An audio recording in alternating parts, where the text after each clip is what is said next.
Welcome. Flat Earth Debate live. I'm your host Nathan Oakley, and if you are new to this channel, or you've not done so already, then be sure to subscribe. Hit the bell notification icon and join button if you'd like to become a Nathan Oakley 1980 channel member and keep up to date with the Flat Earth Debate. If you would like to support the channel, there is a super chat that runs alongside each of these shows while they are live, and there's also a PayPal, Patreon and crypto link in the info box below the video. Most importantly, if you'd like to join the discussion, simply mute the page you are currently watching, then click the link in the info box below this video to join the panel and express your views on the nature of Earth. If you do join, please don't swear. If you do, you'll be ejected, and if you are, please don't try to rejoin the stream using sock accounts. You'll be warmly welcome back on the next stream. Please also share the show on social media. Sharing the show obviously increases the live audience, but this in turn increases the chances of a more diverse panel, so please share the show on Facebook and Twitter. Now we are joined by Neil, 10th Man, Arwin, Eli, Chocolate Saying, 10th Man, Refractory Curvature, I think I got everybody, and a whole bunch of people in Discord, so welcome one and all. Hello. Hey, what's up? Hey, good afternoon. Good morning. Hello, hello. Hello, hello. Good to have you all. Welcome, one and all. I'll double check everyone's off mute in Discord while I'm asking the first few questions. Any evidence of a physical geometric sphere-edge horizon formerly known as the curve of the Earth? Oh boy. If Earth was curving, you wouldn't be able to get elevation angles. I'm confused. Is that the one we expect to see, or the one we wouldn't expect to see? Because apparently there's two now. We only have one horizon, and the horizon in the begging the question proof of nothing perspective hijacking Earth curve calculator was geometric. It's on screen right now, labelled horizon, marked with an X. It's their tangent point, physical sphere edge limitation to your view, known as Earth curve. We debunked it in 2020. If the Earth was a sphere with a radius of 3959 miles, then every distance to that horizon could be no more than 1.2 times the square root of the observer's height in feet, and the distance to horizon in the Black Swan is beyond those limitations. Ergo, we are told that the G in this diagram, O2G, is not visible, in spite of the contradictory doublespeak that describes a line of sight to something you cannot see in this particular text. Meanwhile, they say we cannot see the geometric horizon at G, debunking Al-Biruni's claim that he measured it from A to C, because the line would be bent according to their current claim after realising that the geometric limitation formerly known as Earth curve is beyond those limitations. Bringing us nicely, in summary, to John's first remark, which would be to say, if the Earth was a sphere radius 3959, what was that you said, John? Oh, I said if the Earth was curving, then you wouldn't be able to acquire an elevation angle. So the Earth can't be a sphere radius 3959 because you'd never acquire an elevation angle. Well, the Earth can't be a sphere at all. No radius. Exactly. What about any evidence that you can acquire an elevation angle from a curved baseline? Didn't John just answer that? Yes. You'll need a flat plane for that. This is the point where we're hoping somebody will come in and tell us how we can acquire an elevation angle from a curved baseline. Right, Globers? This is your chance right here. Go ahead.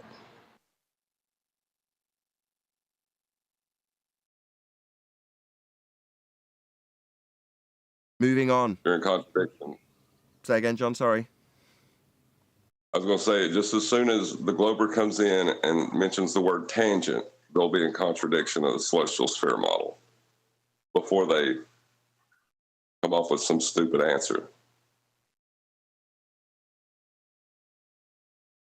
Any evidence of axial rotation of the Earth-based variety? 50 people watching already, wow. You have one day off and keen audience. How long have we been going? 5 minutes, wow. 50 people. Please share the show. Very warm welcome to you all.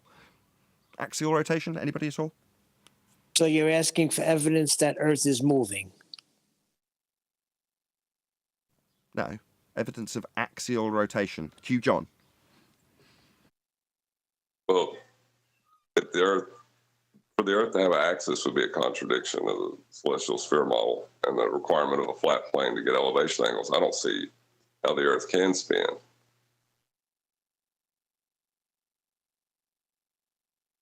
Any evidence of the distance to the sun?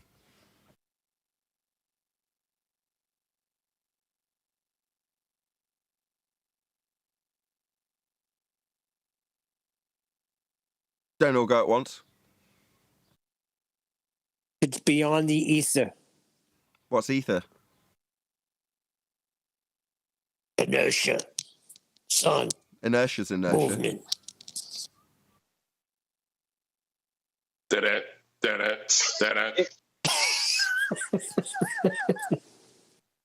What am I missing? EMX. Okay, I'll take it as a no. No distance to the sun. What about any scientific evidence of gravity?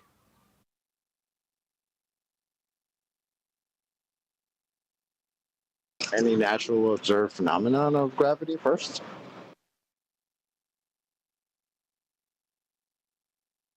Well, I have dropped something just now. Literally dropped something on the floor, and they'll say that's proof of gravity. You see it on all the TV shows. I want to get one of those. I just seen it the other day. You know, you can get those like pound shop or dollar store microphones that you blow up, like inflatable. They're like pool toys, I suppose, but in the shape of a microphone.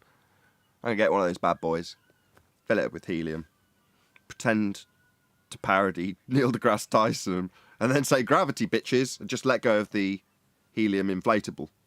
Watch it go up. That's a good idea. No, but I was watching. I was bored, so I was watching Toy Story 4, and the two stuffed animals fell from a carnival wall, and they said, "So this is what gravity feels like." So it's everywhere. The indoctrination is deep. You can take it either way, because when they say weight, you know how we collar them and go, well, no, weight is your gravity, aka down. Well, the downward vector that is ascribed to that method of measuring things isn't untrue. You know, you can, generally speaking, differentiate the bias of solids in gases with a scale. So when people say gravity, it doesn't really faze me. I know that there's a linguistic magic trick going on anyway. And they're on account of the fact that part of our language, for normies, that is, not people here, is to say, well, because things that are displacing the air around them are going to go down if they've got any sort of mass to them, as opposed to being completely unbonded gas, then I understand that that's a downward vector. Well, no, they just say gravity, don't they, Neil? Yes. Right. Until you shatter their illusions, because if they are under the misapprehension that mass attracts mass, or that there's a bending of space-time, well, you can just correct them on their misapprehensions. You know, number one, that idea has been debunked and replaced with a fourth-dimensional time-bending gravity that you're not experiencing, because you're not in a fourth-dimensional pseudo-Riemannian geometry. You're in reality. And even in that geometry that you're not living in, gravity isn't a force. So you just have to correct them. Well, there was one guy in chat. He said, glue yourself to a scale and throw yourself off a building. What do you think the scale is going to weigh? So when you say throw yourself, obviously I'm not going to throw I'm not Neil, so I couldn't do that. But I could obviously get an inflatable Neil and fill it with helium and throw that off the building with a scale attached. I think he's trying to say if you were hovering on a scale, it would show no weight. No downward bias as you're moving down. Correct. Okay. And proving what? I don't know. Okay. Yeah, we appreciate that there's things displace other things. You know, you've got relative density, and sometimes things can be in a disequilibrium in whatever medium they're in. So what? Where's the scientific evidence of gravity, meanwhile? Well, when he hits the pavement, he'll be in disequilibrium. I'm not throwing myself off no building, that's for sure. But something has to be causing all that to happen. We just can't very manipulate it. It has to be there. Yeah, you can. Anthony Riley's varied and manipulated the density of the medium to show a vector change. Well, that's the cause and effect relationship validated scientifically. Phenomena, some things go up, some things go down, some things stay the same as they always were, in equilibrium. Well, that's a phenomena. And then you go, I wonder what causes that phenomena. Some things go up, some things go down, some things remain in equilibrium. Well, you vary and manipulate the density of the medium and you can show a vector change. That is scientifically validated. So, no, it's not something I can't vary. I can vary the medium. Anthony did it. Yeah, but So what you're saying- causes the cause of that effect? Why? Why does it do that, right? Yeah, I've just said. The cause and effect relationship was established. The medium, the density of the medium in that instance, caused the vector change. Okay, so the guy on the but- scale is in disequilibrium. No.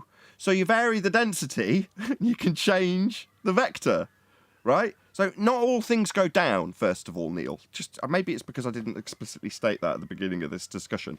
Not all things go down. So you jumping off a building isn't representative of what all matter does. You know, there are various states that matter can be in. You taught this at a very early age, solid, liquid, and gas. Yeah? No, I'm saying on the scale. So there would be no weight on the scale. Okay. I heard on the. I'm not deaf, Neil. Yes, I heard on the scale, jump off with it attached. Yeah, I heard. And you're going to be able to do that if you're liquefied and then boiled to the point where you turn to a gas. So if I take you, I mean, obviously this wasn't stipulated, but if I turn you into a gas, Neil, will that be able to be done with a scale attached? Or does this only apply to a couple of different states of matter? Yeah, it only applies to solids in the medium of gases, right? Well, you know, unfortunately, what happens if you're doing that in an ice cube in steam? You know? Well, obviously, you can rearrange some of the temperatures for the things that they're temporarily moving through, i.e. a very cold ice cube through a very hot steam.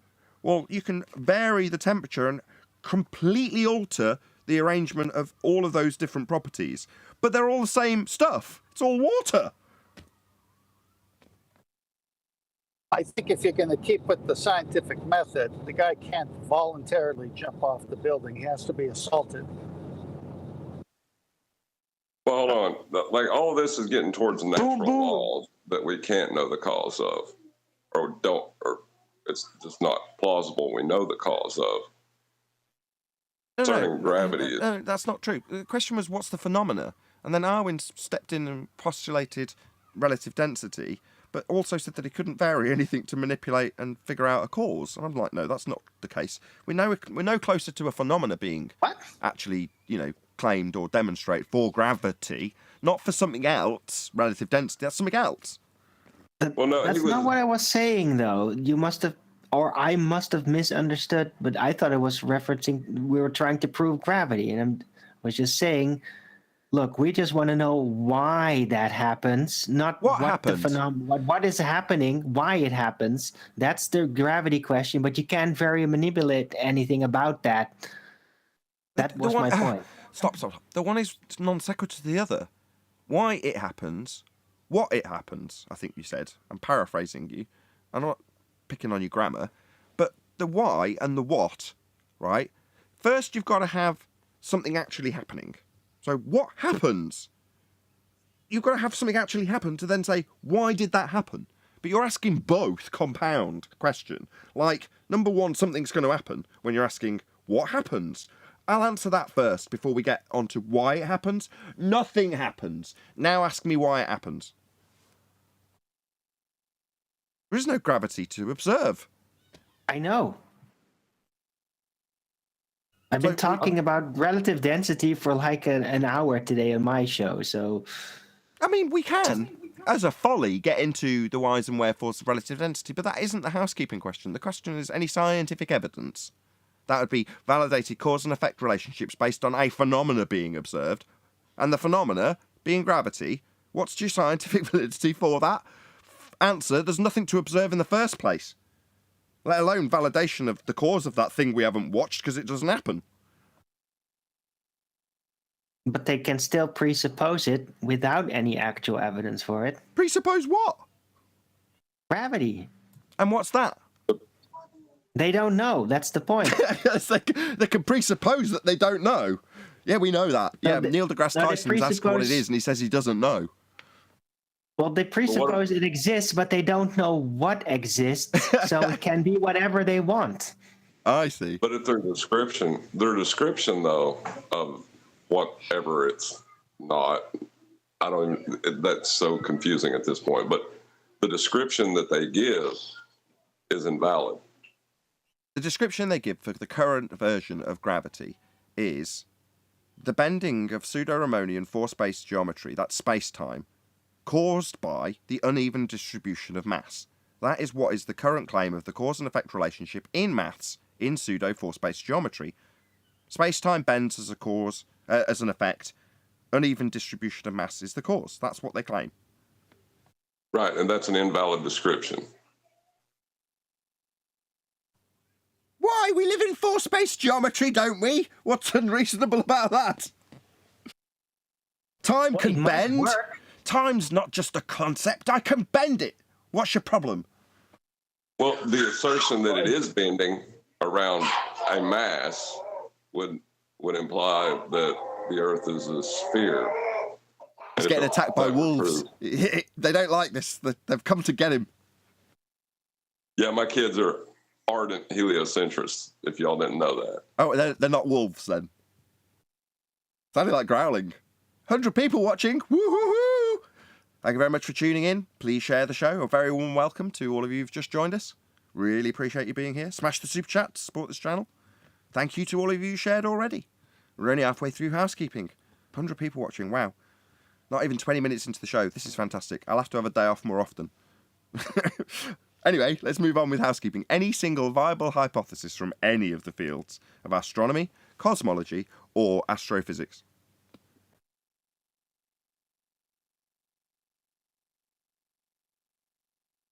Most of the time, they just spend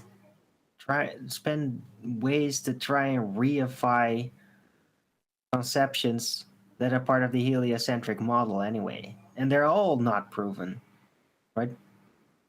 So they play around with these things that aren't proven and then try to make sense of them within the heliocentric cosmology picture. That's not nicely leads me on. Oh, sorry. Sorry, Alan, go on. Just saying, it doesn't lead to a viable hypothesis when you do that. You got to start with something example. You did say what I thought you said. I'll offer the example. So like molten iron core at the centre of a presupposed spherical Earth in violation of the celestial sphere model, that sort of thing. Well, they could do that, but I think it has its own department, like within geology, which is like sort of the other side of astrophysics, introphysics, you could say it, but without proof.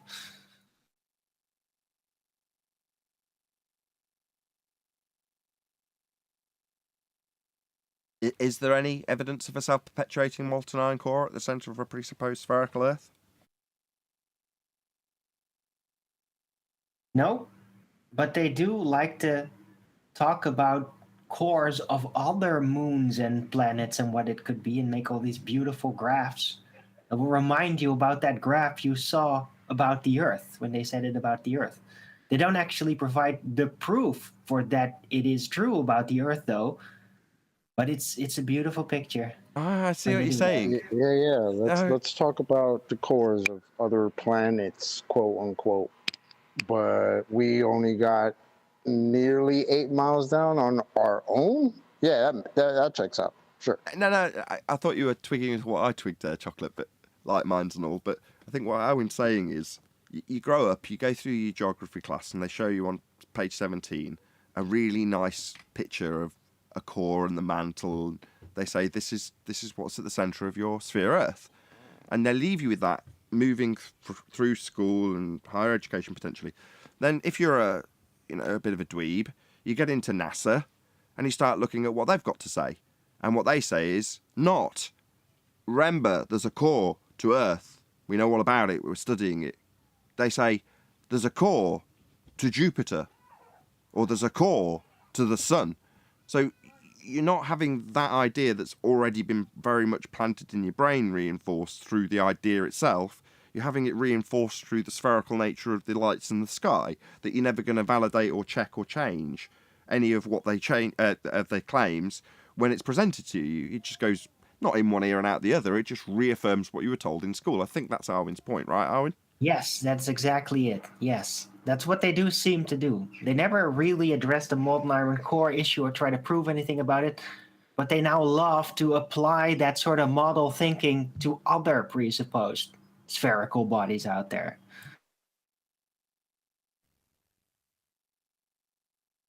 How can you have a core when you don't even have R? Any evidence of the R value? That's Earth radius.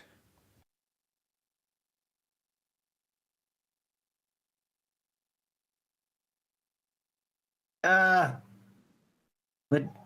we can't see it. It's all refracted. Can't see it, can't measure it. Al-Biruni screwed. Anybody trying to claim celestial horizon and dip correction to a geometric horizon is screwed. We wouldn't expect to see the geometric horizon. Nobody's claiming we see physical geometry. The geometric horizon only exists in the maths. These are all quotes from people who oppose us. But didn't Al-Biruni measure the height of a mountain using the flat plane? Yes, he did. He had to. No R in flat plane. Yeah. What's worse than that? He had no clue of refraction when he did it. Well, Al-Biruni is going to become our story. He's now our hostile witness. You'll never hear anybody from the anti-flat Earth side quoting Al-Biruni as a globe proof ever again, because he's absolutely unequivocally our hostile witness. So Al-Biruni, where we depict the celestial sphere model being violated by a claim of a geometric horizon in Earth curve maths, for example, that's quite complex stuff, I'm not going to lie. But you can dilute that down to what is now going to become our story of how flat Earth got turned into a sphere. So sit down, little kiddie winkies, and listen to the story from a flat earther of Al-Biruni. Now, Al-Biruni needed to know how high his mountain was. So what he did was measure angles off a flat plane and compared them to get the height of the mountain. Very accurate it was too. So after establishing that the Earth was flat with his angle measurements to get the height, he goes up the mountain and then decides to violate his own flat Earth measurements of the height by claiming that the ground beneath the mountain is now curved. How beautiful and condensed that story becomes for us to show how a flat Earth requires angle measurements taken from it in order to progress your fundamentalist religious sphere belief that the ground you're going to measure as a flat plane to get angles is actually curving in violation of your first measurement. Just like Al-Biruni did, children. Yeah, that's our argument now. Al-Biruni's become ours.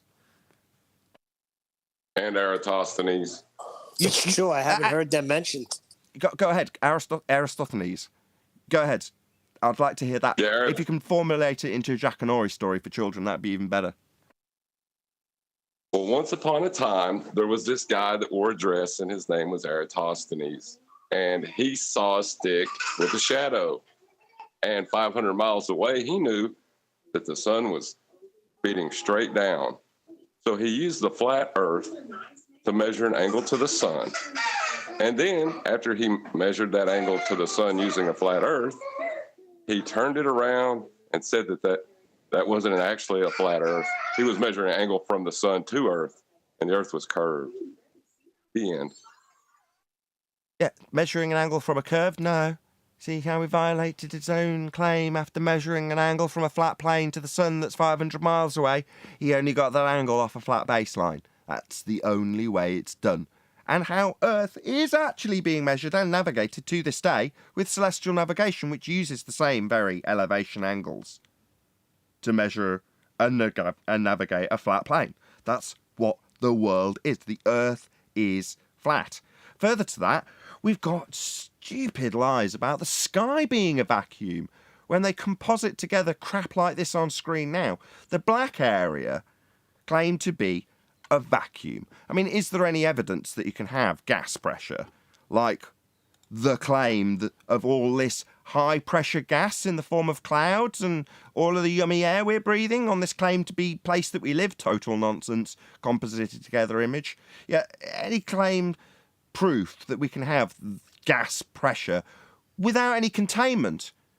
To validate this idea that the sky is a vacuum, 10 to the minus 17 torr over in this black bit, but the high pressure gas isn't dissipating into it. Violation of the second law of thermodynamics. Any evidence you can have gas pressure without a container? Nope. You need either for a gas pressure situation or a vacuum, you require a container. Well, that invalidates space, doesn't it? The sky is definitely not a vacuum then. I'll use a teacher, quote unquote, as my hostile witness. Without the balloon, there can be no pressure. That's Conspiracy Cats, one of many quotes where he details how a container is required. Yeah, this is nonsense. On screen right now, this is not your world. This is a lie. We don't care about the motivation of the liars. What we do know is that this violates natural law. Gas fills space. Ergo, if this was true, as you are told, then the gas we breathe would fill the availability of volume it has to disperse into, because there's nothing impeding it. Gas moves in all directions, all vectors, and fills the availability of volume it has. Ergo, if the sky was a vacuum, the gas we breathe would fill the space. We wouldn't be breathing if the sky was a vacuum. It's a volume for gas to fill. They just give you where we have gas pressure already. I'm tired of arguing with them. Phil Bell, same one. Why doesn't it all just rush right up to 100 psi? It's crazy. It does. Number one, there is air at the top of mountains. Well, where's that air created? Is there loads of vegetation on the top of Everest creating the gas for you to breathe up there? No, there is not. The gas has been created at ground level and made its way up to the top of Everest. Why has it done that? Well, because that's what gas does. It disperses. So in spite of it being made at ground level by all the yummy vegetation we eat and turns all of that carbon dioxide into oxygen, you remember this from school? Yeah, well, that process happens at ground level. It doesn't happen in midair. But yet there's gas in the air because it's making its way up. That's what gas does. Expands in all directions, all vectors, to fill the availability of volume that it has to fill. Now, if the sky was a vacuum, that would be an availability of volume for gas to fill. And the very first gas particle that was created at ground level would never, ever, ever come back. It would just disperse into a volume, 10 to the minus 17 torr, and continue forever. We'd have never developed gas pressure in the first place if this black area on screen was a vacuum. We just wouldn't have any gas pressure to breathe.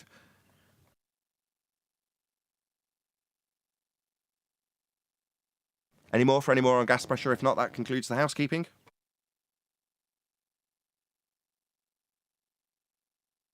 No. Again, 120 people watching. Couldn't be more pleased. Very warm welcome to all of you who've just joined the show.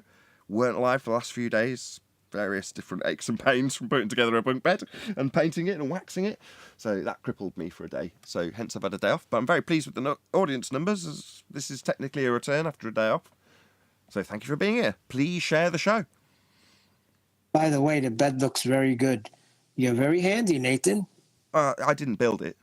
I just painted it. Doesn't matter. It still looks good. It does look nice. It's very good.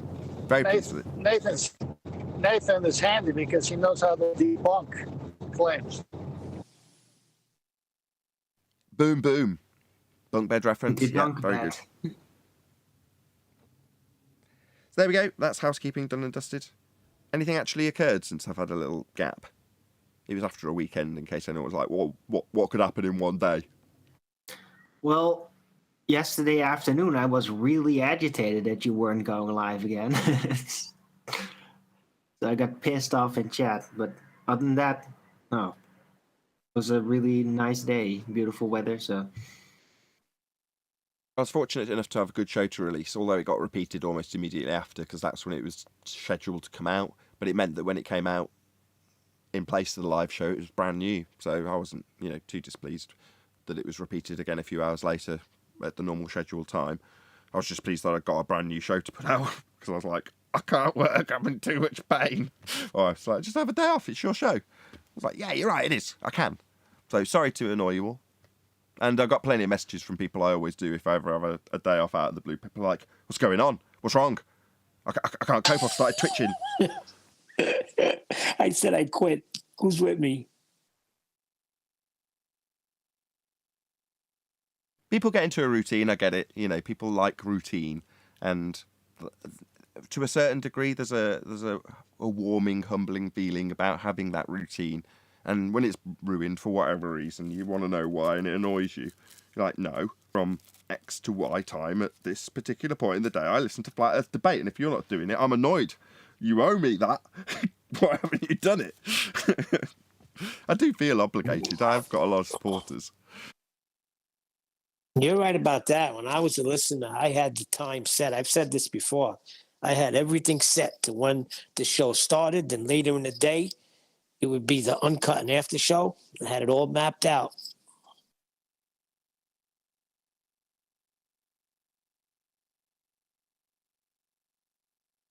Well, people have enjoyed the videos I put out. I've still sat around doing videos, i.e. editing stuff and putting it out. So there's been new material, so to speak, that's gone out over the weekend. I tend to do that a bit more, as I'm sat around a lot at the moment, healing. But yeah, I've put out some good videos. Channel's growing. Everything's cushy as far as I'm concerned. Everything's going really well. Can't complain. 130 people watching. That's good numbers. Everyone's happy. Everyone panel happy. Everyone in Discord happy. Do we have Phil Bell in Discord? Because I know John wanted to challenge him. Okay, for the audience's benefit, in the pre-show we were discussing Phil Bell and John, that's Refracted Curvature, getting together for a discussion. Away from here, Phil doesn't want to come here, which is fine. As John has specifically suggested, wherever you like, Phil. So wherever you like has been boiled down to, I think we said, I can't remember who you said, MC Toon and what was the other one you said? Or I said it? Modern Day Debates. Either way, those are the names that have come to pass from people saying, well, who did he suggest that you go and debate? And those were the two names that came up. So with that being said, I'm sure maybe email addresses could be exchanged. Maybe that would be a good start, and then they can get it together. Who knows? Shout out to Bobby Zines. Says, keep up the great show, people. And then a thumbs up. Thank you very much for your super chat. Really appreciate the support. You know, if this subject wasn't so volatile, right? Like what happened to Jose, you know, like giving out personal information like that might be more acceptable. But on both sides of this, there's people that are just malicious for the sake of being malicious sometimes. If he has Discord, he can contact me at there, or I can try to find him. I guess I'll try to find him on Discord. Thing I can think to do. Fair enough. I'm sure you'll get it together. If he's not going to come, I posted something in Discord, the answer to Ether, I think from Ken Wheeler. If somebody wants to read it, it's a screenshot of the comments from Rufus St. Hubbins. Can you read it, Neil? If not, can someone else read it? You have an addiction, Neil. I know. I can't see it. It's not what he asked. Can Okay, someone read it? I'll read it out. Go ahead, Neil. Rufus St. Hubbins was in my chat too, so Please. today. Everything is capacitance, resistance, permeability, permittivity, primordial agnosis. Ken Wheeler on the ether. Okay. What was the last word? Agnosis. What's agnosis? Anybody? I think that's probably relating to agnostic. Let's not guess. Does anybody know? It relates to knowledge. So, what's it got here? Noun. Epistemologically necessary lack of. So, a lack of knowledge by the sound of it. Agnosis. As opposed to gnosis, which would be knowing, would be not knowing. Agnosis. Okay, so Owen was right. Okay, well, we can discount that. Let's move backwards. Permeability. I know what that means. Resistance. I don't think. Did he say? What was the first two? The first two sounded like electrical terms to me. Capacitance. Capacitance, That's an electrical term. resistance, permeability, permittivity, and then primordial agnosis. Not knowing about the primordial. Okay, yeah, like I said, we'll discard that one. And just move back through the other ones, which are electrical terms, right? Yeah, capacitance is the ability to hold a charge over time.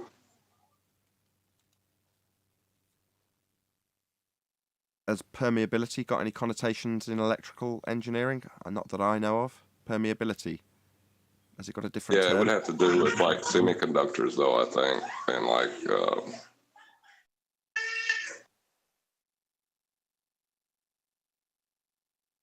So it's the conductivity and what was the first one you said? Permittivity is the permittivity of a material is the ratio of the electric flux density to the electric field strength in that material. So it's a ratio within the material. So you've got to have the material first to define its permittivity. But if the thing is made of permittivity, capacitance and resistance, I'm not sure how. It's almost a bit like gravity, isn't it? They're saying effects and then saying that that's the cause again. Permittivity appears to be an effect of that you would measure, look, the ratio of the electric flux density to the electric field strength in that material. What's the material? Well, isn't Well, that that's at what I'm the saying. end in the primordial unknown? Yeah. So the electrical capacitance, ability to hold electrical charge, and what was the last one? Permeability being permittivity. Did you say? Yeah. And that is what again? My bad. The permittivity of a material is the ratio of the electric flux density to the electric field strength in the material.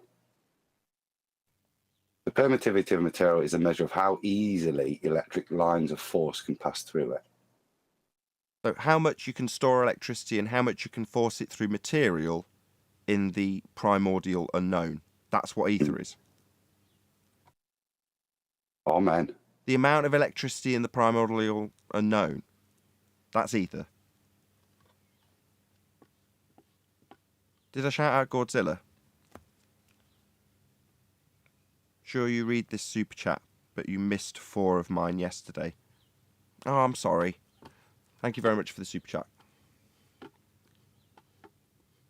That's nonsense. Correct me if I'm wrong, but inserting electrical terms into the primordial unknown, this is just nonsense, isn't it?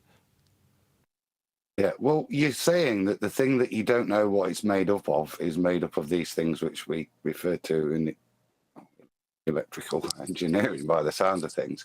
But it is in itself a nonsense because the finishing statement is it's primordially unknown. So from the beginning, it can't be known because it's not of any matter by the sound of things. So why you would then try and describe it in terms of things that are effects of matter, capacitance, resistance, permeability, permittivity, all of those things are effects of matter.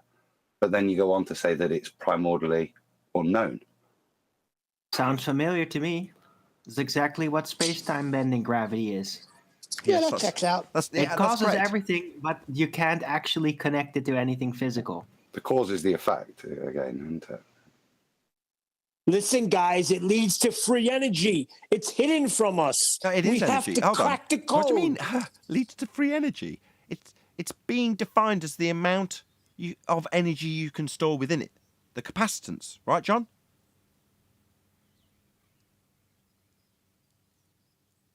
But yeah, that's like saying storage. Yeah, I don't know. Because you're talking in potentials of things when you're talking about electricity. You're not talking about this. The whole thing just sounds like sophistry to me. And is this Ken Hovind's position on it? Because it sounds like he's trolling them.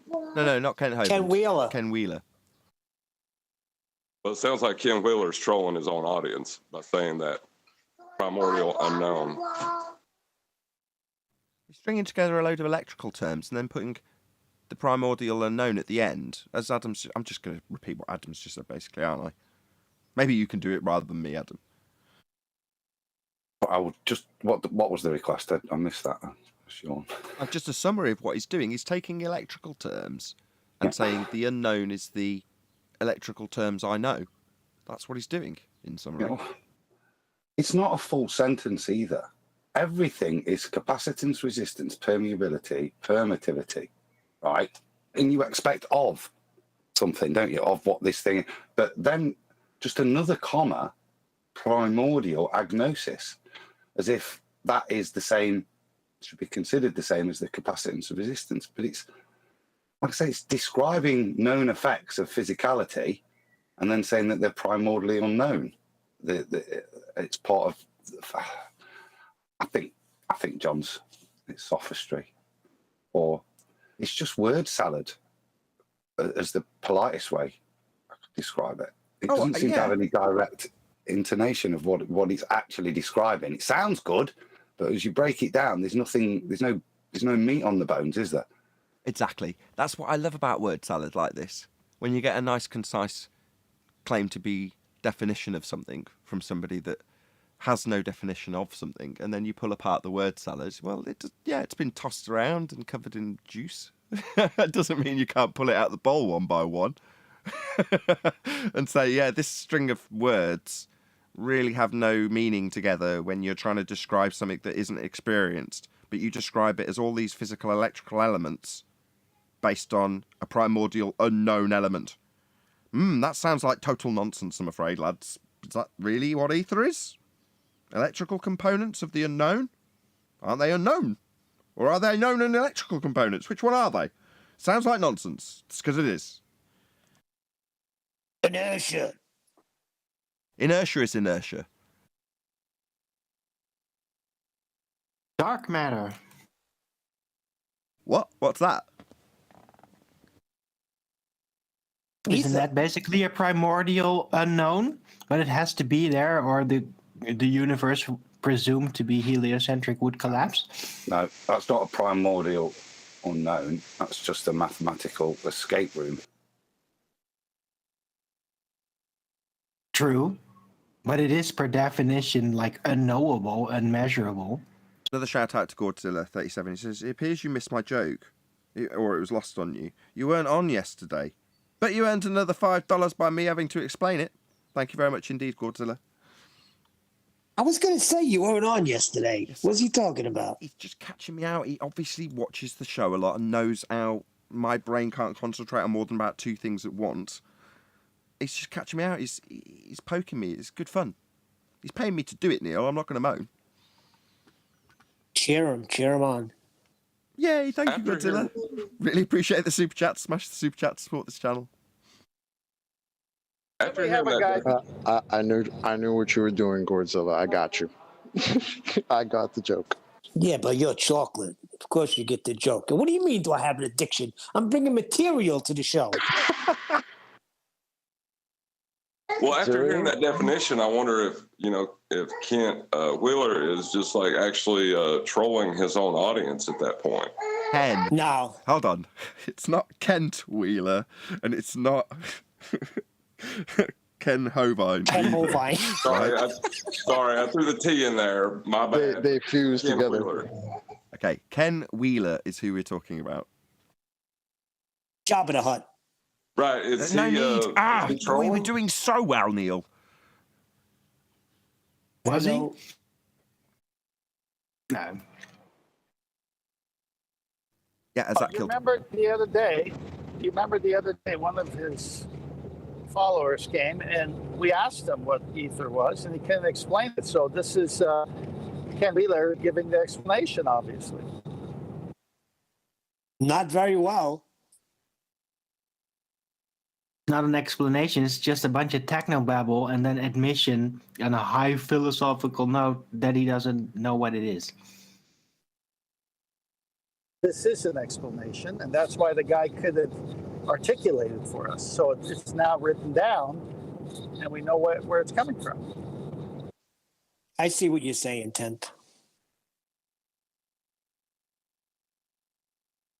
I mean, this ether discussion and indeed the mud flood / buildings are melted, rocks, etc. discussions, if nothing else, show what this show stands for, which is to say, any nonsense that happens to be pervaded in the live stream or by any other means, if we're reacting to it by another way, just gets taken apart here. It doesn't matter what your belief is. It doesn't matter if you're a globe believer or a concave believer or I don't know, whatever. It doesn't make any difference. If you talk nonsense and make claims that you can't back, that's what gets taken apart here.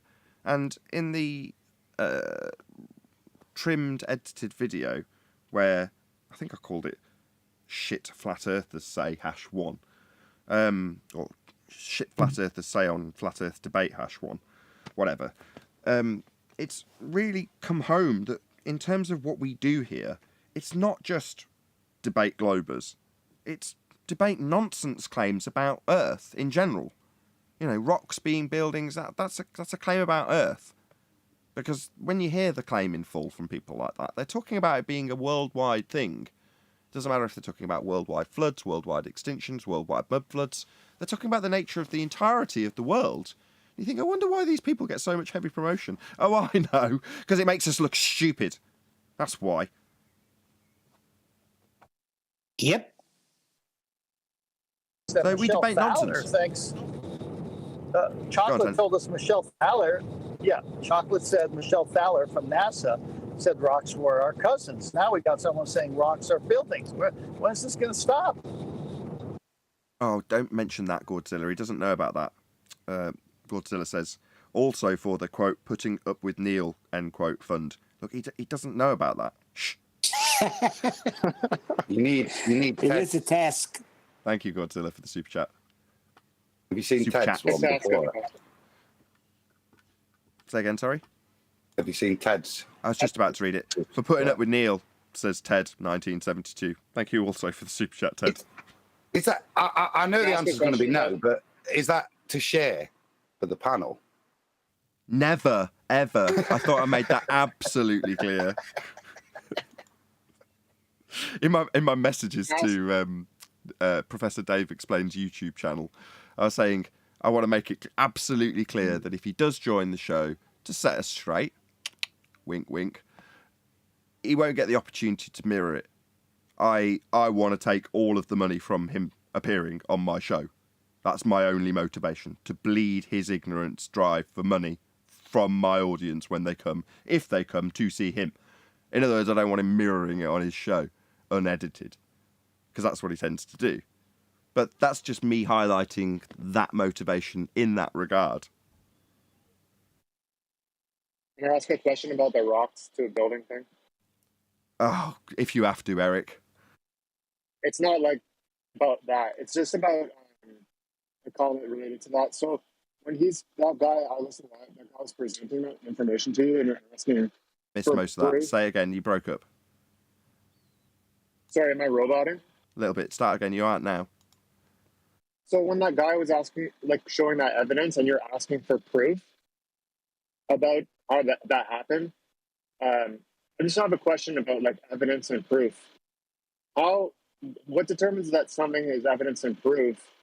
Like, for example, say like you have a suspicion someone broke into your house, but you don't have any like proof of it, but you do see like little things at a place like. Okay, I got your question. You're asking based on what standard? That's your standard of evidence depends on the arena that you're in.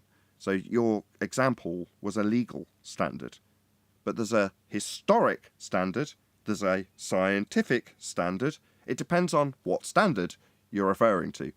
So in the case of evidence for a legal definition to be met, you know, I don't know, forensic evidence might find something where you said there wasn't anything, etc., etc. Historic, well, that's probably the one that I would have gone for if I was making the claim, not that I would be, for mud floods, etc. You'd try and find it based on the historic standards and prove it that way. Now, I've seen attempts. Let's not demean any of those people. Yeah, whatever. That would be the standard. You're not going to prove it scientifically. There's no phenomena.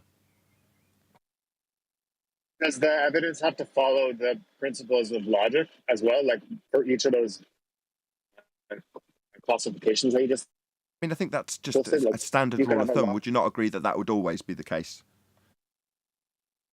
How do you know if, like, how it, like, so when he was presenting that, like, sometimes I look at that information, that rocks turn to building stuff, and it looks very interesting.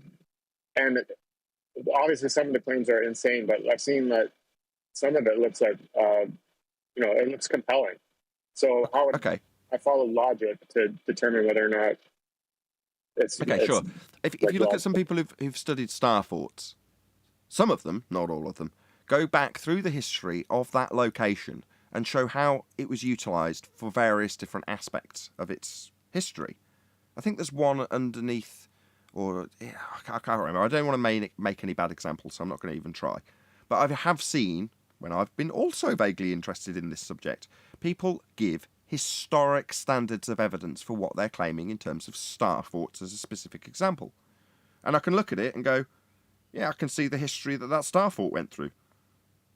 And then I don't, because I'm not that interested, pull apart their historic standard when they present their evidence in that regard. But I'd assess it based on its historic validity for evidence, not its scientific or its whatever. That's where I would look at it. In terms of just presenting a correlation and going, check out how this looks like that, I go, wow, do you know what simulacra is? Have you studied that? Because this is pathetic. That's how I view it. Fascinating though it may be. And more fascinating to me is the people who present it and the motivations behind them. That I find much more interesting than what they actually present. Because I sit there, and you can take this as an offensive remark if you're one of the YouTubers producing this shit. I mean, this high quality YouTube content. I look at you and assess you on your stupidity. And I find it very amusing for the low standards that you present when you put this crap out. That's what I find amusing about those videos, more than the shit that they present. And I'm sick of it. And the amount of people who've got their name with Flat Earth attached to it, that put this crap out there, I am tired of it. Yeah, in the same way QE got tired of ether and incoherent dielectric acceleration, and at the original part of my journey through this, I got tired with Mandela effect, almost immediately entering into the arena. What is this crap? Mandela effect? What? And then you go through one at a time, debunking every single one of them really, really easily, systematically, and go, why is this attached to the very nature of our reality? What the hell's going on here? And I've seen it over and over and over and over and over again. Mudflood is just the latest incarnation of nonsense strapped onto flat Earth, so we all look like demented idiots.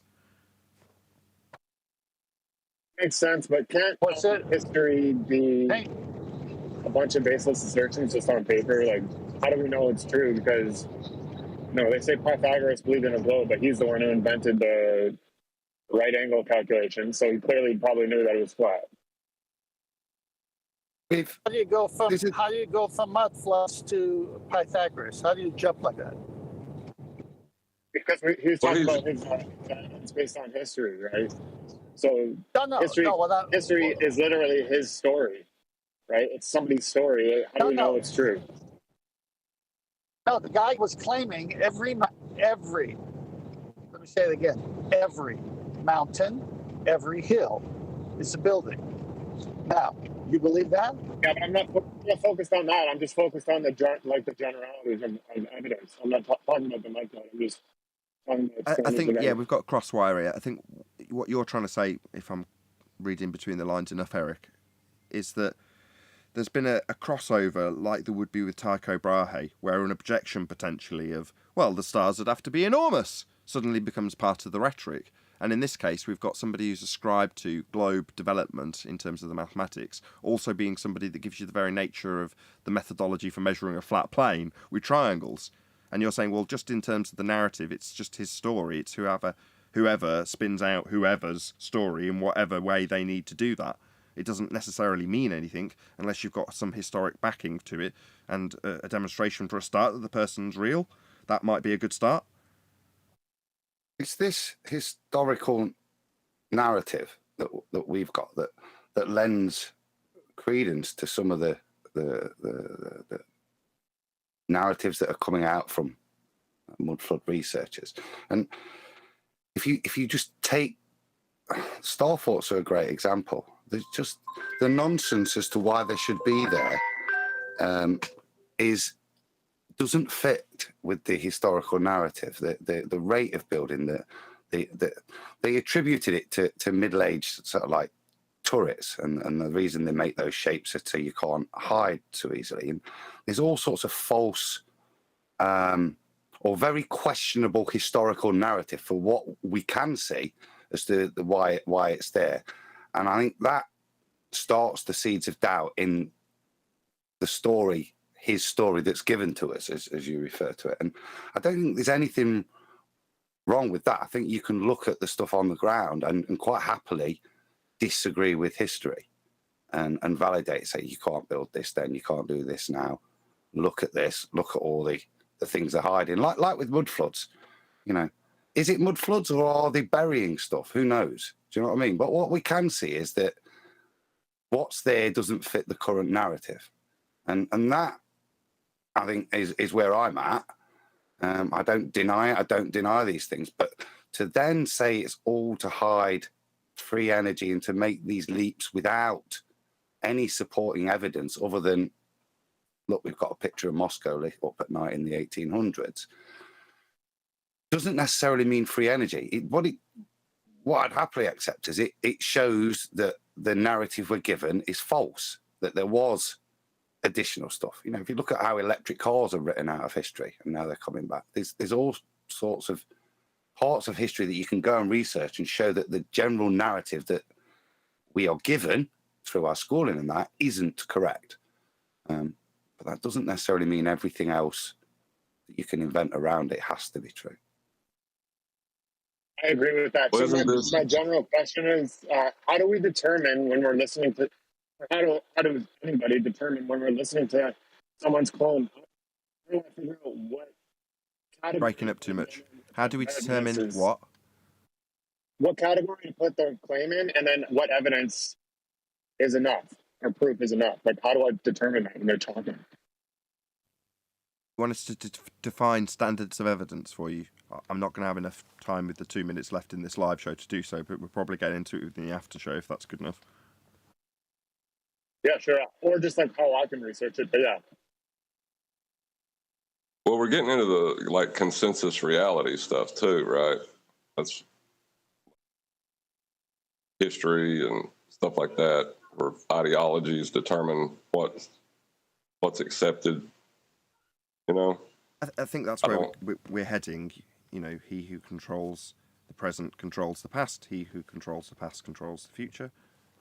That's what we'll end up discussing in the after show. I mean, no doubt.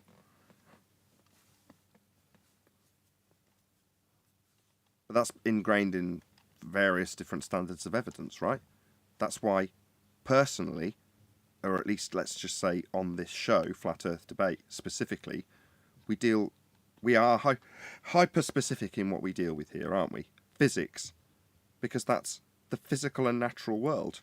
What is the nature of the world we live in? That's the debate. That's the topic.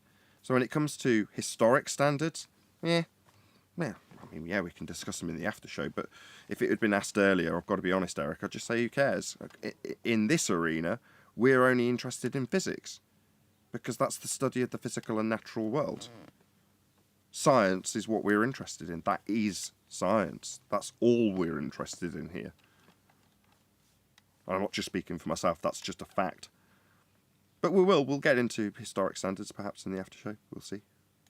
Anybody else got any quick comments? Well, I'm interested in more, but I do want to clear up, like unfuzzy the lines between science and non-science, right? Or nonsense, we do. if you will. We do.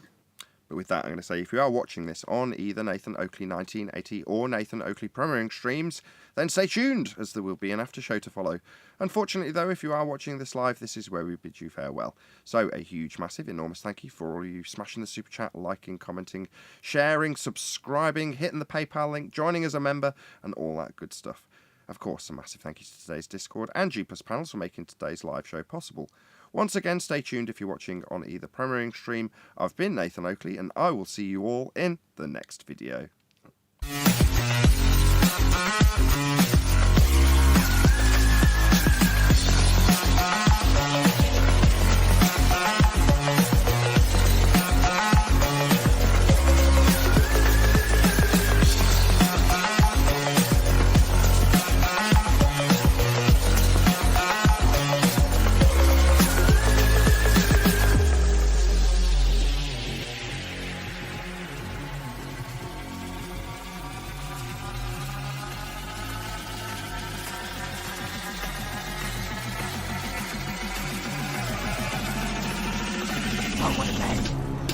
fucking day!